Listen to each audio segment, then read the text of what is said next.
샬롬, 복된 금요일입니다. 오늘은 사사기 2장 1절로 10절입니다. 울 게 아니라 회개하라. 울 게 아니라 회개하라. 이 제목으로 하나님 말씀 증거하겠습니다. 여러분, 사사기 묵상 어떠셔요? 실패의 연속, 악순환의 반복을 보면서 뭔가 좀 힘이 빠지죠. 감사한 일, 승리의 일, 진정한 참 진리의 길을 가면서 얻게 되어지는 그러한 감사와 감격과 기쁨이 넘쳐야 되는데 사사기는 그러하지 못합니다. 오늘 본문도 그러해요. 자, 2절을 보십시오. 너희는 이 땅의 주민과 언약을 맺지 말며 그들의 제단들을 헐라하였거늘 너희가 내 목소리를 듣지 아니하였으니 어찌하여 그리하였느냐. 하나님이 책망하고 있습니다. 어제 본문과 연결해 보세요. 못한 거예요? 안 한 거예요. 하나님은 분명히 이 땅의 주민과 언약을 맺지 마라. 그들의 제단들을 헐어버려라. 그리고 그것들을 내쫓아라. 이미 하나님이 말씀하셨단 말이죠. 그리고 여호수아서 24장에서 여호수아도 죽기 전에 오직 하나님만 섬겨라. 그렇게 참 유언의 명령을 내렸잖아요. 백성들은 그것에 대해서 네, 오직 하나님만 섬기겠습니다. 라고 답했단 말이죠. 여호수아가 죽은 후에 사사기는 어떻게 됩니까?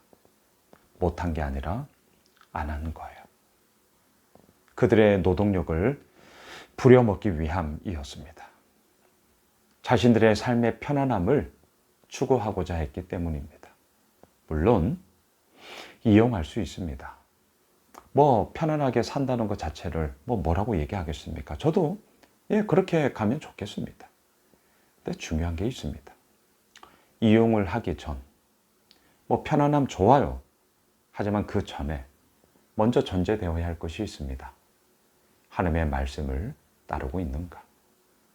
아버지의 그 말씀 앞에 내가 온전히 서 있는가?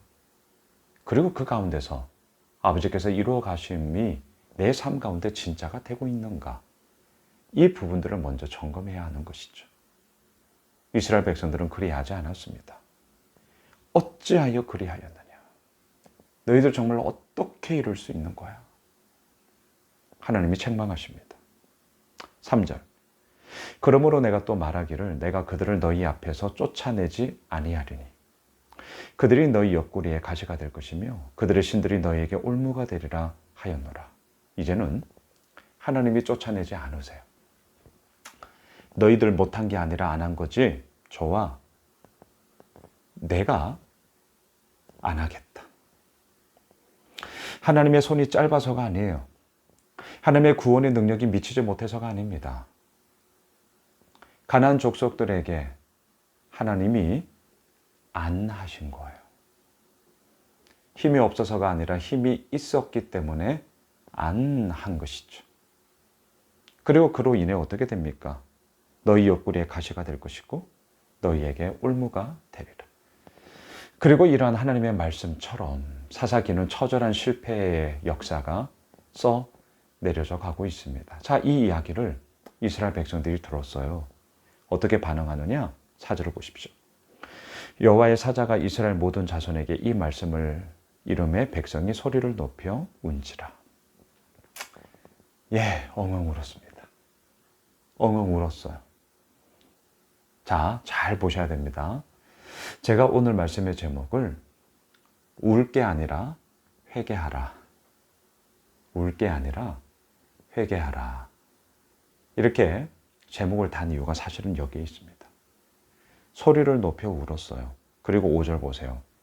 그러므로 그것을 이름하여 복임이라 하고 그들이 거기서 여호와께 제사를 드렸더라. 자, 이렇게만 보면 이들이 소리를 높여 울면서 하나님께 제사를 드리면서 진정한 회개의 길을 걸어갔구나. 이렇게 느낄 수 있잖아요. 자, 사사기서를 보면서 제가 색안경을 끼고 보세요 라고 말씀을 드렸습니다. 표면적으로 보면 제가 방금 말씀드렸던 소리를 높여 울며 하나님께 제사를 드림으로 회개하였더라.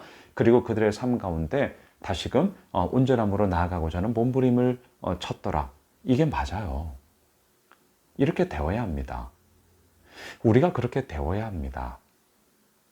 그런데 색안경을 끼고 보셔요. 찝찝함이 있어요. 그게 뭐냐?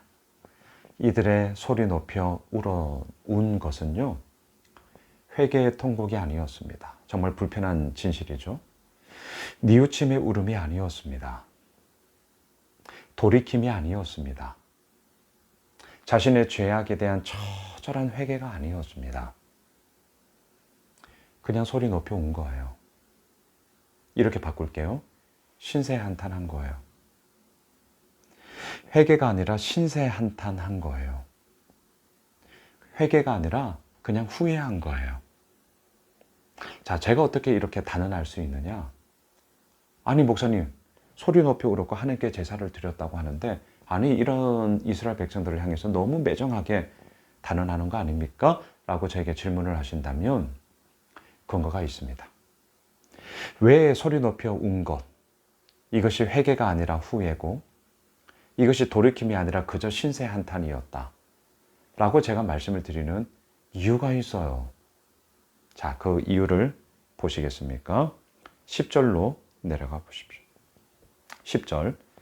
그 세대의 사람도 다 그 조상들에게로 돌아갔고, 그 후에 일어난 다른 세대는 여호와를 알지 못하며 여호와께서 이스라엘을 위하여 행하신 일도 알지 못하였더라. 바로 이것 때문입니다. 여러분, 문제아가 있는 게 아니라 실은 문제 부모가 있는 거예요. 참 부모된 우리로서 부담스러운 얘기죠. 하지만 받아야 됩니다. 문제아가 있는 게 아니라 문제 부모가 있어요. 이게 무슨 말입니까? 아이들을 양육하면서 그 모판이 되는 부모의 몫에 있어서 우리의 문제가, 우리의 죄악됨이, 우리의 연약함이 그 아이들에게 고스란히 흘러가게 되더라라는 것이죠. 아이 탓할 것도 없다는 거예요. 그렇게 온전한 본이 되지 못한 부모의 잘못인 거죠. 예, 이 부분은 저도 예외가 아니고, 그래서 오늘도 아이들을 위해서 기도하고 우리 예수미술교회 모든 자녀들을 위해서 기도하며 그렇게 나아가고 있습니다. 자, 왜 이들의 소리 높여 우는 것이 회개가 아니라 신세 한탄이었고 뉘우침이 아니라 후회였다. 왜요?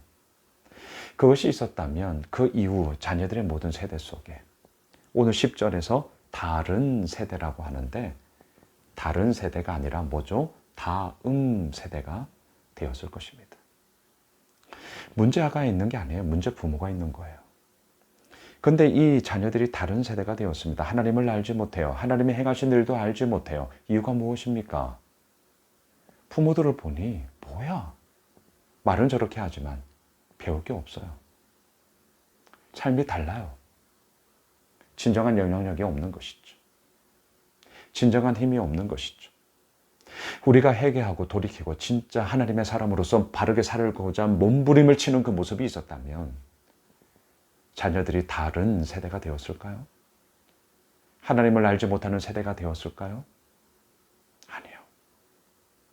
하나님을 아는 다음 세대가 되어 믿음의 유업을 이어갔을 것입니다.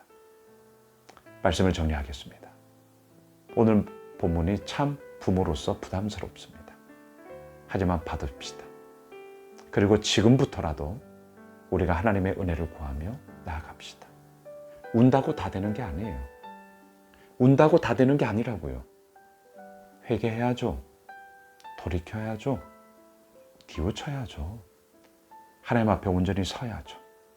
그리할 때에 하나님을 알지 못하는 다른 세대가 아니라 하나님을 아는 다음 세대로 우리 자녀들이 그렇게 믿음의 유업을 이어 나아가게 될 것입니다. 기도하겠습니다. 하나님, 그렇습니다. 아버지 앞에 단지 우는 신세 한탄, 후회 아니요, 회개하겠습니다. 돌이키겠습니다. 주여, 그리함으로 하나님을 알지 못하는 다른 세대가 아닌 하나님을 아는 다음 세대로 우리 모두를 세워 주옵소서. 예수님의 이름으로 기도드리옵나이다. 아멘. 오늘 말씀 붙잡고요. 우리 함께 가지고 있는 기도 제목 가지고 기도하도록 하겠습니다.